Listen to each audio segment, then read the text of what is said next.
Have you ever wondered what it's like for a local fiber artist who's interested in local socks? Stay tuned. I'm going to walk you through some of the process I use and show you my current object.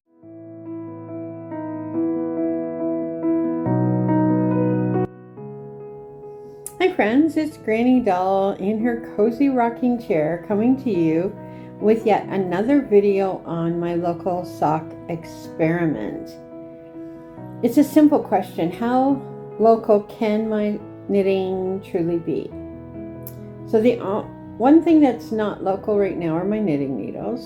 As you can see, they're pretty though, aren't they? I really like them. And here's the sock I'm working on. So I just finished down to the heel, and I'm going to do an afterthought heel, so I'll put a row of other yarn in there to take off for the heel and keep going.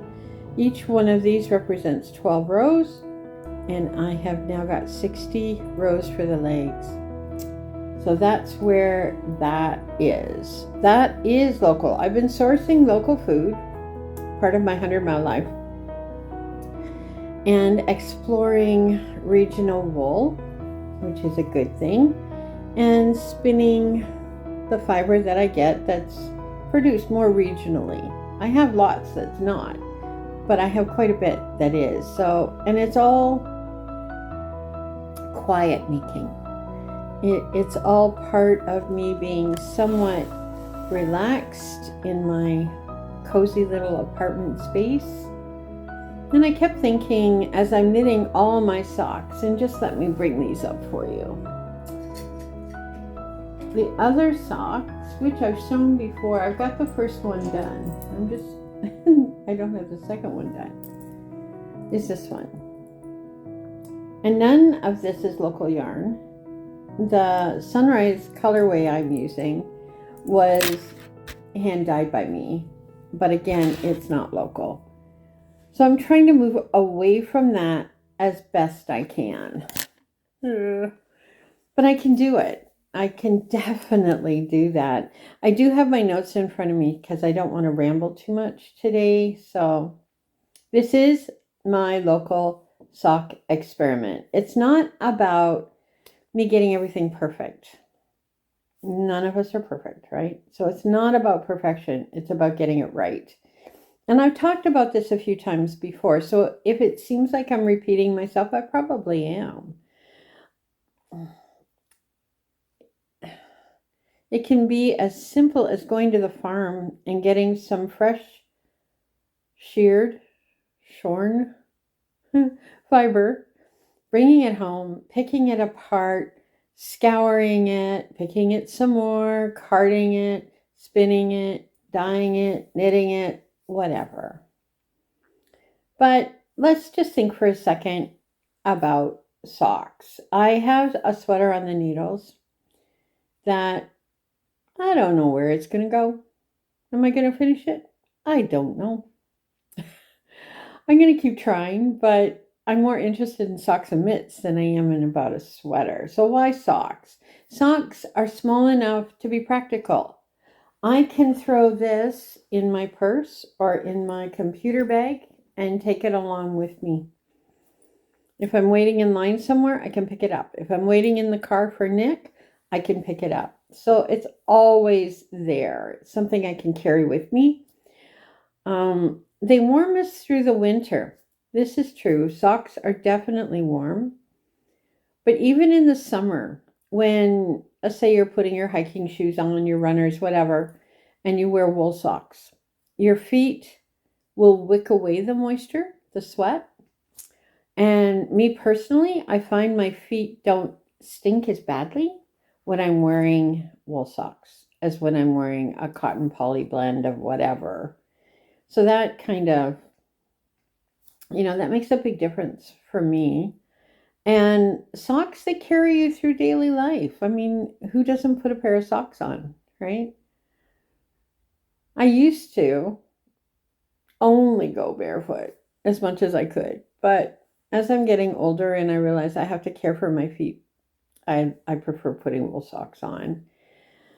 And I think socks also remind us that caring about what we wear in our ordinary lives is important. It really is. It matters, right?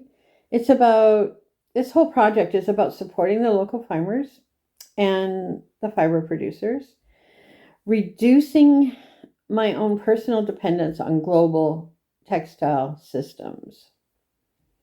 So buying the cheap stocks at any of the dollar stores or discount stores or even high-end hiking stores. I don't want to be dependent on the shops. I want to be able to make it myself. I'm also preserving a traditional skill. My grandmother made socks. Her mother made socks. And back and back and back. Some of the men made socks. I know the Boy Scouts had to knit socks at one point to get a badge. So, traditional skills. It's also about slowing down consumption. And to be honest, if I had a hole in a sock that I paid $1 for at the store, I'd probably throw it out. They're not as easy to mend. I might cut it off someplace and use it as a rag or a dusting cloth. But if I have a hole in a pair of hand knit socks, I'm going to take the time to mend it. And I'll mend it until it's too hard to mend. And then what I might do is cut off the foot and pick up the stitches and knit a new foot. It may look strange, but because the leg of your sock never wears out, right? Or you cut the holy sock off and you use it as a wrist warmer. That's what my husband has done. There's so little waste by the time you get to the end of the life of that sock that you hand knit, that you created yourself. The waste is threadbare. It's threadbare. If it's 100% wool, it can go into the compost, right? Different things we can think about. And we think about slowing down our lives. We're so busy, aren't we? We have to run here, we have to run there, we've got to do this and this and this, and our to-do list keeps growing and things get checked off, but the list keeps growing. And sometimes we need to just slow down, take a breath, and count the stitches. So being here today, you slowed me down a little bit. I had to put my knitting down to create this video. Let's see what we can create together. Okay, one local stitch at a time. So put the kettle on or the coffee pot. Make yourself a nice hot beverage that you feel good about. Pick up whatever project you're working on and we can sit together.